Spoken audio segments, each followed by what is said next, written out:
राजकीय, सामाजिक, आध्यात्मिक, शैक्षणिक, शेतीविषयक बातम्यांसाठी आदर्श भारत माझा सदैव न्याय हक्कासाठी आपल्या रविवार दिनांक 19 जनवरी को योग गुरु रामपलट यादव जी के जन्मदिन के शुभ अवसर पर पतंजलि योग गुरु परिवार पनवेल विभाग के सभी प्रभारी, योग शिक्षक, साधक सदस्यों की ओर से वैदिक यज्ञ हवन का आयोजन खांडेश्वर रेलवे स्टेशन के पास सुबह 7 बजे से 10 बजे तक यज्ञ की प्रतिष्ठा बढ़ाने तथा योग परिवार को अनुग्रहित हेतु किया गया था।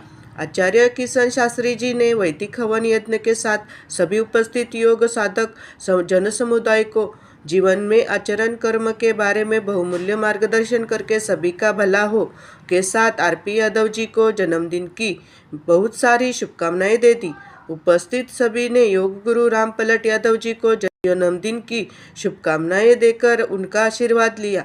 कामोटे के बीजेपी के शहराध्यक्ष रविशेठ जोशी, आचार्य किशन शास्त्री जी और पतंजलि परिवार के साथ उपस्थित सभी का योग गुरु रामपलट यादव जी ने धन्यवाद व्यक्त किया। अन्ना साहेब आयर, आदर्श भारत माझा, खांडेश्वर, पनवेल। मैं झाड़ू लगाता रहता हूँ, पर बाहर नहीं लगाता, मन के मंदिर में झाड़ू लगाने का प्रयास करता हूँ, मस्तिष्क में झाड़ू लगाने का काम करता हूँ। मैं भगवान से यही प्रार्थना करता हूँ कि प्रभु संसार के लोग सर्वे भवन्तु सुखिना सर्वे सन्तु निरामया, सभी लोग सुखी हों, सभी निरोग हों और सभी अच्छा देखें, भद्रम पश्येम, और अच्छा सुने, भद्रम कर्णे विष्णुयाम देवा। कभी गलत वाणी का श्रवण भी ना करें और गलत चित्रों का दृष्टिपात भी ना करें, ऐसी कामना हर व्यक्ति की होनी चाहिए। एक बार गलत चित्र देखने के बाद वो 100 बार आपके मस्तिष्क में टकराता है, बार बार उसकी ओर प्रेरित करता है मन। इसलिए गलत चीजों की ओर नहीं जाने का प्रयास करना चाहिए, मन को रोकना चाहिए, और मन को रोकने का काम आप स्वयं कर सकते हैं। मैं नहीं कर सकता, आपके पड़ोसी नहीं कर सकते, या आपके माता पिता नहीं कर सकते, आप स्वयं जिम्मेदार हैं उसके। आप जब गलती करते हो तो दंड आपको ही मिलता है, परिवार को नहीं मिलता। आप जितने भी गलत कर्म करेंगे उसका भोग आपको ही भोगना पड़ेगा, परिवार में कोई नहीं भोगेगा। इसलिए हम कह रहे थे अमृत उपस्रणवसी स्वाहा, हे परमात्मा मैं अमृत पी रहा हूं, मुझे अमर कर दो। आपने बाद में दोनों उंगली से अपने अंगों को स्पर्श किया, भगवान से प्रार्थना कर रहे थे कि प्रभु मेरे सारे अंग स्वस्थ हो जाएं, मैं स्वस्थ रहूं, बलवान रहूं, बलिष्ठ रहूं, स्वस्थ रहूं, ऐसी कामना आप कर रहे थे। और ये कामना तभी पूरी होती है जब हम अच्छा कर्म करते हैं। क्यों जी? आप मंदिर में जाके कामना करो कि हे प्रभु मेरे बच्चों को 100% मांग दिलवा दो, और सबके सब जितने भी मंदिर में जाते हैं केवल वह मांगने का ही काम करते हैं, कोई भक्ति नहीं करता। मंदिर में जाकर मंदिर में केवल कामना पूरी करने के लिए जाते हैं। क्यों जी? सच बता रहा हूं या झूठ? भगवान की भक्ति कितने लोग करते हैं मंदिर में बैठ के, जरा मुझे बताइए। आप सुबह प्रातः काल में उठकर भी आप अपने मंदिर में मत्था टेकते हो तो वहां भी आप क्या कामना करते हो? क्या कामना करते हैं? कुछ लोग हैं जो कामना करते हैं कि प्रभु आज मेरा पूरा दिन अच्छा रहे, मैं कभी भी भूल से यदि पाप मार्ग में जाने लगूं तो मुझे वहां से हटा देना, और मैं कहीं किसी के साथ गलत करने लगूं तो मुझे आभास करा देना।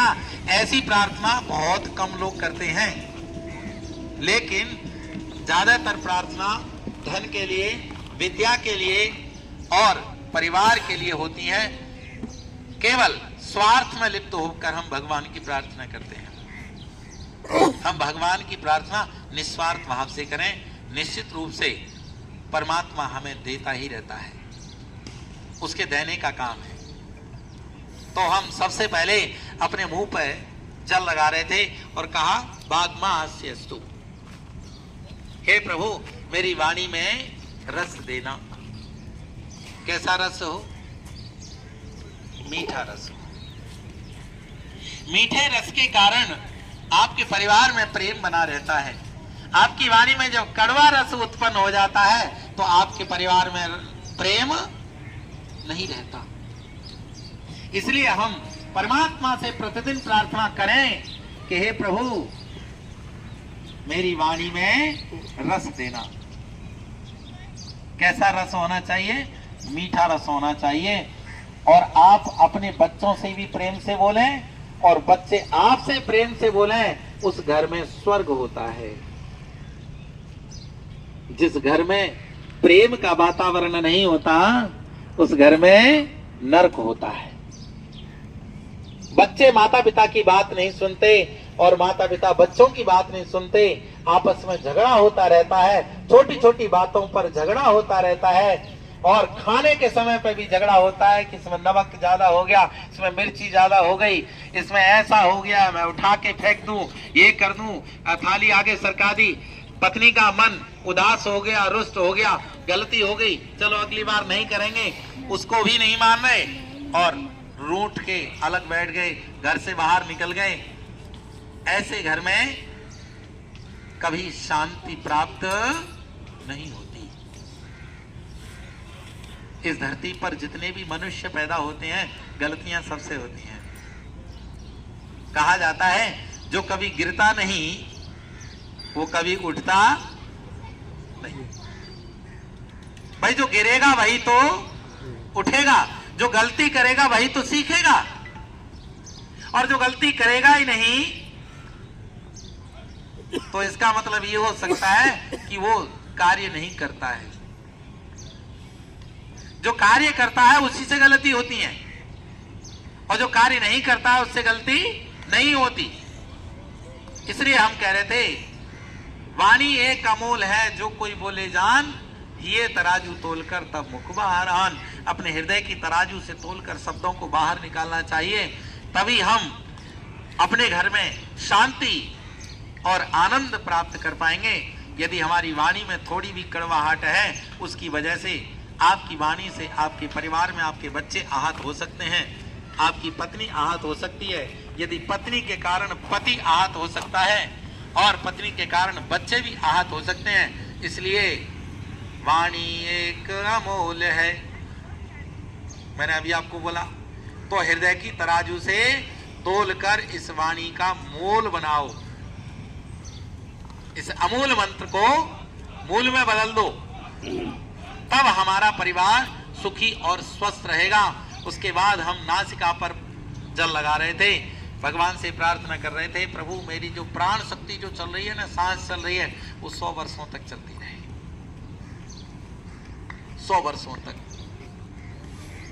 और आंखों से मैं 100 वर्षों तक देखता रहूं, कानों से मैं 100 वर्षों तक अच्छा सुनता रहूं, और हाथों से मैं बहुत अच्छे कार्य करता रहूं। आज आप बहुत बड़े सौभाग्यशाली हैं, इस यज्ञ में आपने भाग लिया है। आप अपने पवित्र हाथों से इस यज्ञ में आहुति देंगे, ये आपको सौभाग्य प्राप्त हुआ है।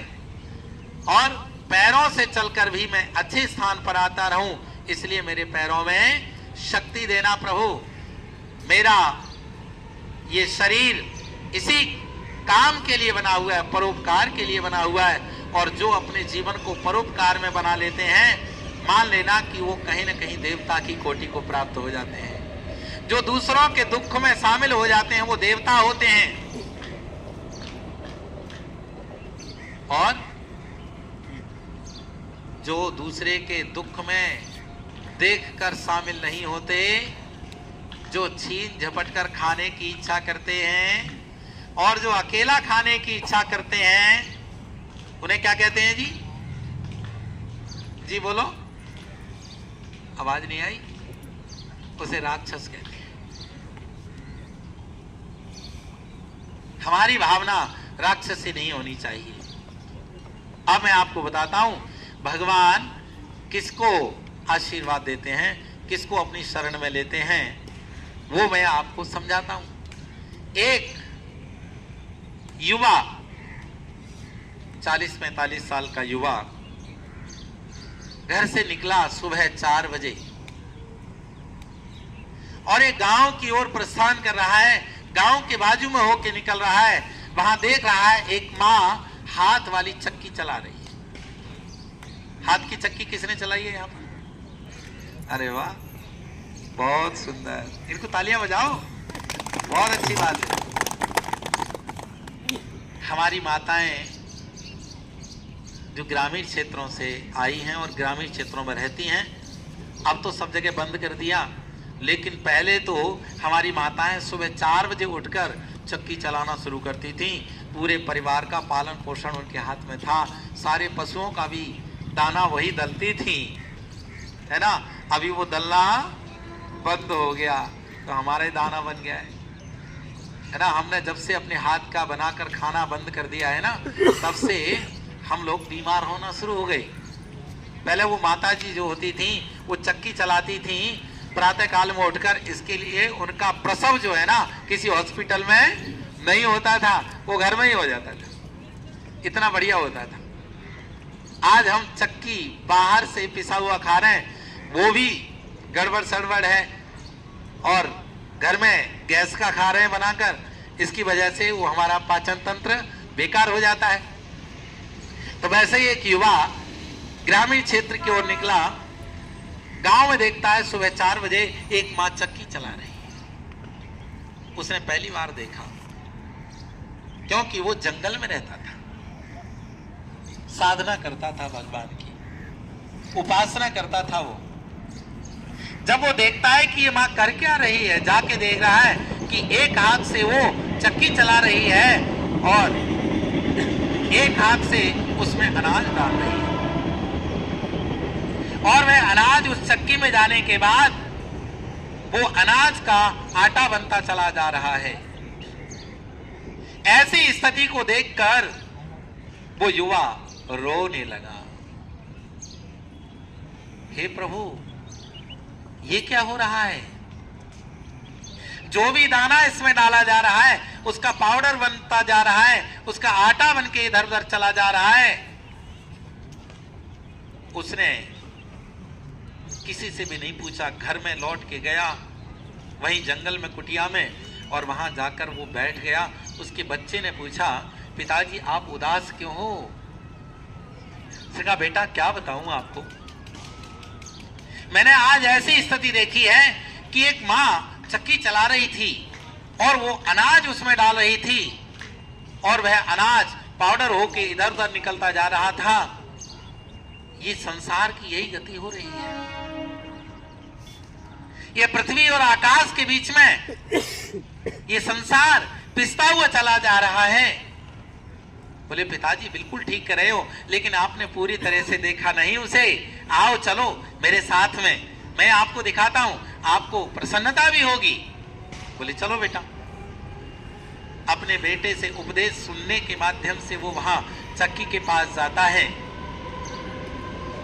और चक्की में जाकर देखते हैं वो, उनका बेटा कहता है कि देखो पिताजी ध्यान से, यहां ध्यान से क्या देखना है कि ये जो चक्की में अनाज डाला जा रहा है, वो जो वहां पर एक कीली लगी हुई है, हाथ की चक्की में एक कीली रहती है, जिसकी वजह से ऊपर वाला पार्ट रुका रहता है और उसके नीचे थोड़ी जगह रहती है। कहा देखो ये कीली लगी है ना, इस कीली के नजदीक जितने भी दाने हैं ना वो सुरक्षित हैं, जो इससे दूर जा रहे हैं उन्हीं का आटा बन रहा है।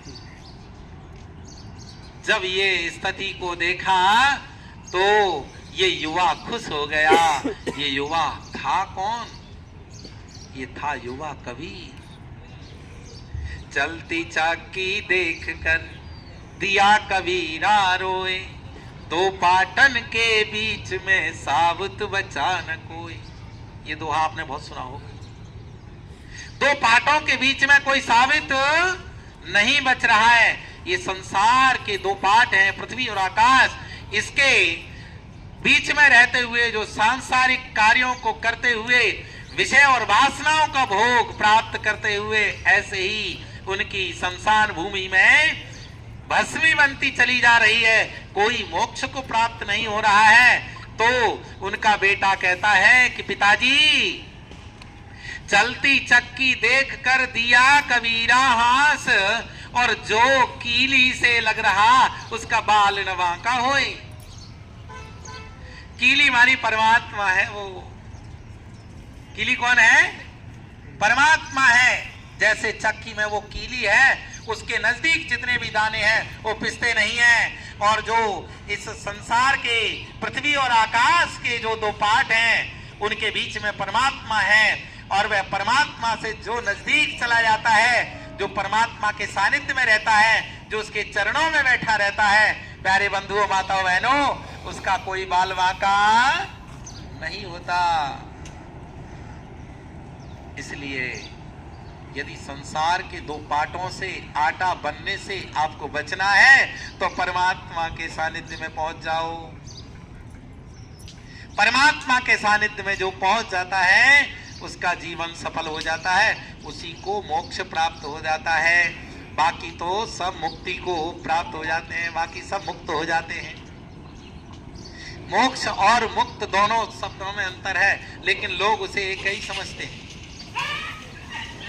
मोक्ष क्या है और मुक्ति क्या है? हाँ जी, कोई भी जवाब दे सकते हैं मुझे प्रश्न का। मोक्ष और मुक्ति नहीं बताएंगे तो मैं बता देता हूं। मुक्ति वह है किसी भी कार्य को संपूर्ण करके हट जाना। मां खाना बना रही है, खाना बनाकर निवृत्त हो गई, मुक्त हो गई। हमने कोई कार्य हाथ में लिया, जैसे यहां यादव जी ने कहा था कि यहां पर झाड़ू लगा देना भाई, किसी से किसी कार्य अपने योग विद्यार्थी के लिए कहा होगा, उन्होंने यहां झाड़ू लगा दी, वो इस कार्य से मुक्त हो गई। अभी हम यज्ञ कर रहे हैं, यज्ञ करने के बाद जब समाप्ति हो जाएगी हम यज्ञ से मुक्त हो गए। हम खाना खा रहे थे, खाना खा लिया हमने, हम खाना खाकर मुक्त हो गए। कोई भी कार्य की परिसमाप्ति पर हम मुक्त हो जाते हैं। और जब हम संसार में जीते जीते मृत्यु को प्राप्त हो जाते हैं और मृत्यु के बाद में हमारी भस्मी बन जाती है तो हम मुक्त हो गए। अब मोक्ष क्या है?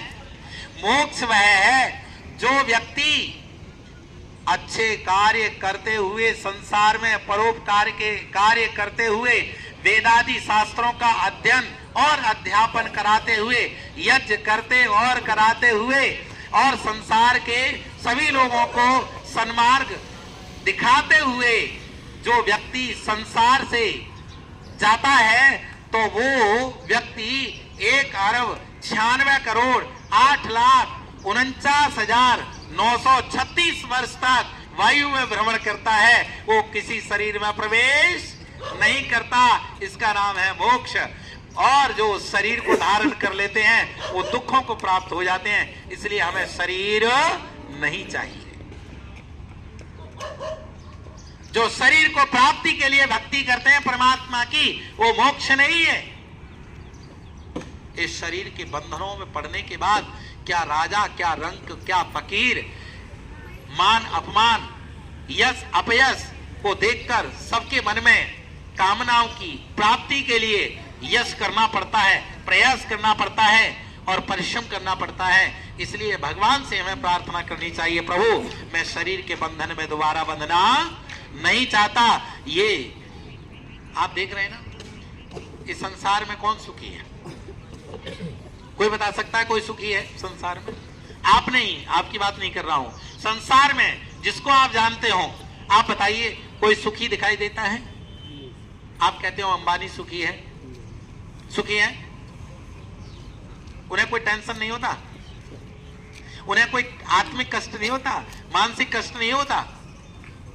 सारे कष्ट होते हैं जब हमारा आत्मा अच्छे कार्यों को करते हुए जब वायु में भ्रमण करता रहता है, शरीर को धारण नहीं करता है, वो सारे संसार के कार्यों को देखकर प्रसन्न भाव से और आनंदित रहता है, उसे किसी का भी कष्ट नहीं होता। संजय जी,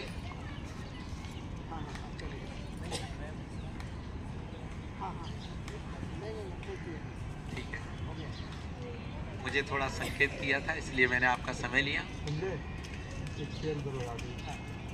और मेरी बात सुनो, मैंने हॉल में कार्यक्रम में एक बात कही थी वो बात कह के मैं आगे का कार्यक्रम शुरू करूंगा। हमारे यहाँ 16 संस्कार होते हैं। कितने होते हैं? जोर से बोलिए। 16 संस्कार होते हैं। बहुत कॉन्फिडेंस है बच्चे को, बहुत अच्छी बात है। हाँ, ये आत्मविश्वास पैदा करना चाहिए बच्चों के अंदर, ये सबके सामने बोल सके। 16 संस्कारों में आप कितने संस्कारों को जानते होंगे और कितने करते होंगे, ये स्वयं विचार करना, मैं आपसे पूछूंगा नहीं। इनमें से 2-3 संस्कार आप करते हैं। एक संस्कार करते हैं नामकरण। कौन सा करते हैं जी? नामकरण संस्कार करते हैं सब लोग। और दूसरा संस्कार करते हैं विवाह। जी हाँ, आप करते हैं ना, सब लोग नहीं करते ना, वही मैं बता रहा हूं। कुछ ही लोग करते हैं। अन्नप्राशन अपने बच्चे का कौन कौन करते हैं? हाथ खड़े करेंगे। किसने किया? देखो ना, बहुत कम लोगों ने किया। तो आपने सबसे पहला नामकरण संस्कार किया, फिर विवाह संस्कार किया, और फिर एक संस्कार है अंत्येष्टि संस्कार। वो भी विधि विधान से नहीं, केवल 3 संस्कार सब लोग जानते हैं, नामकरण, विवाह और मृत्यु, अंतिम संस्कार। लेकिन बाकी संस्कार छूट गए, और जिसके संस्कार छूट गए वो संस्कार हीन हो गया। क्या हो गया? संस्कारहीन। पता है क्यों? अगर वे बालक कहीं पर कोई खड़ा हो, गाली दे रहा हो, तो आप ही, आपके संस्कार नहीं हुए, लेकिन आप ही कहेंगे उससे क्या संस्कार दिए इस बच्चे को माता पिता ने, गाली दे रहा है। क्यों जी?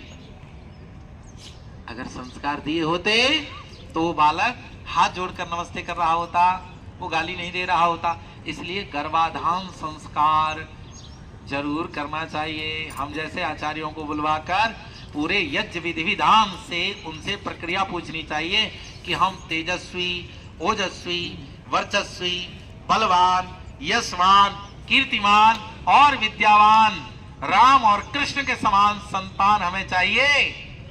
तो गर्भाधान संस्कार जरूर करवाना, और हमारे माध्यम से कि हम किस तरीके से आपको इंस्ट्रक्शन देते हैं, कैसी जानकारी देते हैं, उसी विधि विधान से आप संस्कार करेंगे तो निश्चित रूप से आपके घर में मोबाइल और टीवी पैदा नहीं होंगी, बच्चे पैदा होंगे।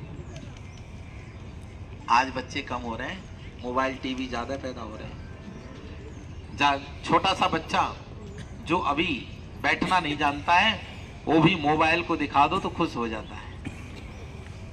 कार्टून दिखा दो मोबाइल में, वो खुश, उसे कुछ नहीं चाहिए, और फिर वो उंगली चलाना सीख जाता है। उसमें सब कुछ सीख रहा है वो छोटा छोटा बच्चा। क्यों सीख रहा है? क्योंकि माँ ने मोबाइल पकड़ रखा है, माँ ने हाथ में मोबाइल पकड़ रखा है। इसकी वजह से वो बच्चे के अंदर वो संस्कार आ रहे हैं। पहले माताएं हाथ में पुस्तक पकड़ती थी, पहले माताएं अपने घर में महापुरुषों के चित्र टांगा करती थी। आज घर में चित्र किसका टंगा हुआ है? हीरो हीरोइन का, है ना, जिसको आप ज्यादा अच्छा मानते हैं। जो चरित्रहीन लोग हैं उनको महान समझ रखा है, उसके चित्र लगा रखे हैं, उसकी ही पिक्चर देखते हैं। बच्चे के अंदर वही संस्कार उत्पन्न होते हैं, और वो बच्चा धरती पर अवतरित होने के बाद वही प्रक्रिया शुरू कर देता है जो माँ ने देखा था, है ना। मेरी ओर ध्यान दीजिए, वही प्रक्रिया शुरू कर देता है वो बच्चा। बाद में जैसे जैसे बड़ा होता है और वैसे वैसे वो अपनी डिमांड रखता है, आपको टेंशन बढ़ता जाता है, और आप कहते हैं, अपनी पत्नी को ऊपर गुस्सा कर बैठते हैं, बोले तुमने क्या सिखाया इस बच्चे के लिए, क्यों नहीं ये कहना मानता है। अब यहां बताओ, सारी गलती मां की है या पिता की भी है? हाँ जी, सबसे ज्यादा गलती किसकी है यहाँ? कोई बता सकता है? हाँ बेटा, क्या बोला? सच में सच बताया इस बच्चे ने। क्या नाम बेटा? इसका नाम क्या है? इसका नाम क्या है बच्चे? हाँ, पिता की गलती सबसे ज्यादा है, याद रखिए, मेरी ओर ध्यान दो। महत्वपूर्ण बात बता रहा हूं आपको। सबसे ज्यादा गलती पिता की है कि गर्भ किसने धारण किया? सबसे पहले पिता ने किया। पिता ने जो भी सोचा, समझा, पढ़ा, देखा, सुना, वो संस्कार पिता के अंदर उत्पन्न हुए। उसने उस संस्कारों को मां के गर्भ में स्थापित कर दिया। मां ने तो उसे सुरक्षित रखा है। मां की कमी नहीं है, यह सबसे ज्यादा कमी पिता की है। इसलिए पिता को सबसे ज्यादा धार्मिक, विद्वान, कर्मनिष्ठ, परोपकारी, धर्मात्मा होना जरूरी है।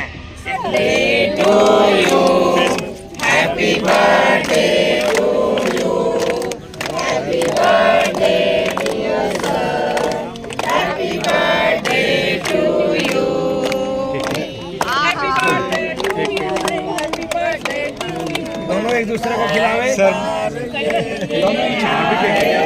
अरे अमृत बरसेगा, बरसेगा नित बरसेगा, बरसेगा नित बरसेगा। तुम करो प्रभु से प्यार, अमृत बरसेगा। तुम करो प्रभु से प्यार, अमृत बरसेगा। दया धर्म से प्रीति कर लो, दया धर्म से प्रीति कर लो। भव सागर से पार उतर लो, भव सागर से पार उतर लो। तेरा हो जाए बेड़ा पार, अमृत बरसेगा। तेरा हो जाए बेड़ा पार, अमृत बरसेगा।